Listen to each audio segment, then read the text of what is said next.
They're allowed to play a little more wacky than Matt is, which makes for more of a rollick or a romp, if you will. Oh, no. Maybe a ruckus?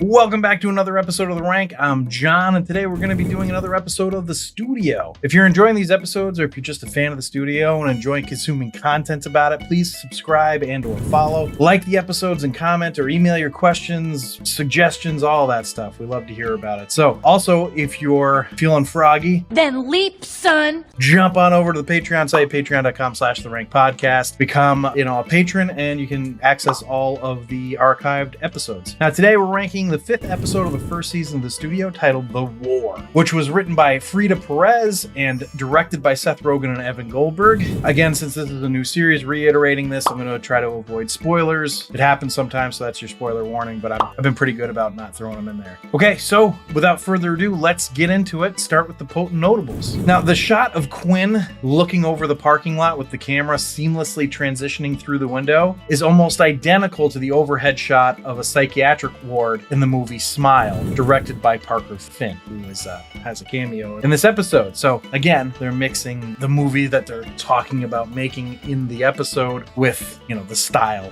of filming it. So that's kind of fun. Now, the restaurant where Sal takes his daughters to lunch in episode 5 is the same location used in Once Upon a Time in Hollywood. So Chase Sui Wonders, who plays Quinn, was asked about if she was a fan of Seth Rogen prior to working on the show with him. And this is what she said. Quote, "I've been a Seth Rogen fan for as long as I can remember. I can recall where I was when I first watched Superbad, Knocked Up, Pineapple Express, and This Is the End. All of his movies have made an impression on me, and as soon as I got the audition in my inbox, I read it, and then I read it again like, really? This is insane. I did the callback with Seth, and he said, let's toss the script and just riff. Suddenly, I'm improvising with Seth Rogen after meeting him for the very first time on Zoom. I was really nervous, so thank God my character's energy is nervous in the show." But those are all the potent notables, so let's go to the episode overview.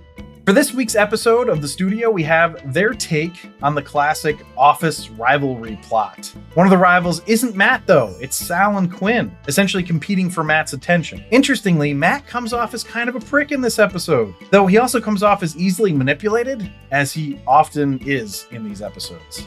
It really makes you wonder how he became a studio head, but, whatever. So Matt's character development doesn't do much in this episode, but it's not meant to. This is a showcase for Sal and Quinn. We're meant to get to know them better and their motivations. Basically, Sal is the old guard and Quinn is the young up-and-comer. Quinn is striving to get her first movie greenlit, and Sal is striving to stay relevant. I will say that Quinn's motivations feel a little more pure than Sal's do, but I think that's kind of the idea. Maybe it's the cinephile in me, but I enjoy that Quinn wants to make unique movies, but Sal wants to make money. I think that's understandable as well. We do have a scene in this episode with Sal and his daughters, and it's effective in doing what it's meant to do, which is to give the audience some empathy for Sal. The empathy only goes so far. I mean, the guy is driving around a bright yellow convertible Porsche. He's not exactly screaming salt of the earth. The rivalry between Sal and Quinn starts subtle and gets ratcheted up quickly when Sal gives Quinn the advice to stay in her lane for all intents and purposes. So Quinn sabotages, and that starts them both down this rabbit hole of rivalry antics. So it was nice to have a showcase episode for Chase Sui Wonders and Ike Barinholtz. They're both fun actors and they have fun characters. I actually think their characters are more fun for the most part than Matt. They're allowed to play a little more wacky than Matt is, which makes for more of a rollick or a romp, if you will. Oh, no. Maybe a ruckus? Either way, Quinn and Sal are the opposites in this war, and we get to see how far they'll take it. Oh, a rumble. Is he still there? Okay, let's go to the rank. A rank. So the rank is where I rank the episode based on 5 categories: story, acting, dialogue, episode coherence, and character relatability. I rank it on a scale of 1 to 5, 1 being the worst, 5 being the best. And then I add the laugh counter, which is where I tally up the amount of times the episode made me laugh. So 1 point per laugh out loud, and that gets added to the cumulative ranking. So the first category is story, which I gave a 3.75. This is a good, tried and true sitcom story, office rivalry. It's never been my favorite though, unless the antics are fun. When it's just that they're angry with each other and being duplicitous. It's not as fun. Still, though, the story is very good. So the next category is acting, which I gave a 4.75. The acting is excellent in this one. The only thing that's a drawback is Ike Barinholtz crying, actually. Sorry, man. He's just not a great cry actor, I guess.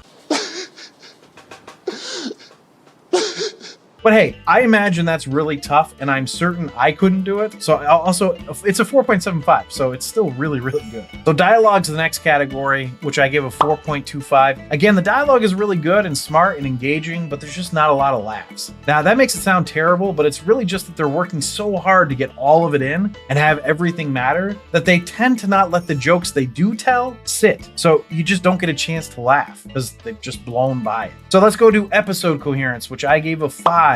The show is very tight. Its episode coherence continues to be spot on. They don't have wasted moments at all. Everything feels like it's set up to be used later. And we see Sal, Matt, and Quinn driving into work at the beginning, just as an example, which feels like just a way to show how their positions are different. But it isn't just for that. It sets up later plot developments. It's just so well done. So let's go to the last category, which is character relatability, which I gave a 4. I can relate to the feelings better than the actions. These types of episodes have always been a harder sell for me because I just can't imagine not communicating and also sabotaging on the other side of it. But I also get where they both were coming from. So it's very relatable, but not to a 5. So then we go to the laugh counter. This episode made me laugh 9 times, which, it's not bad, but it's certainly not a lot. But this puts the total score for the episode at a 30.75. So that just barely squeaks into the I'd watch it again tier. That puts the series average at a 31.4, which also puts the series itself in the I'd watch it again tier.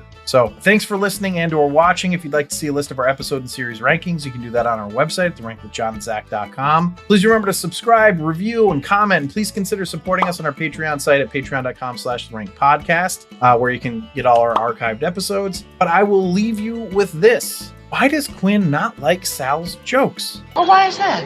Because they're impractical. No. Impractical, okay.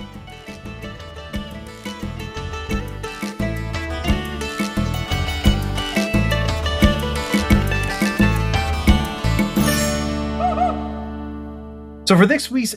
Cut! Take 3.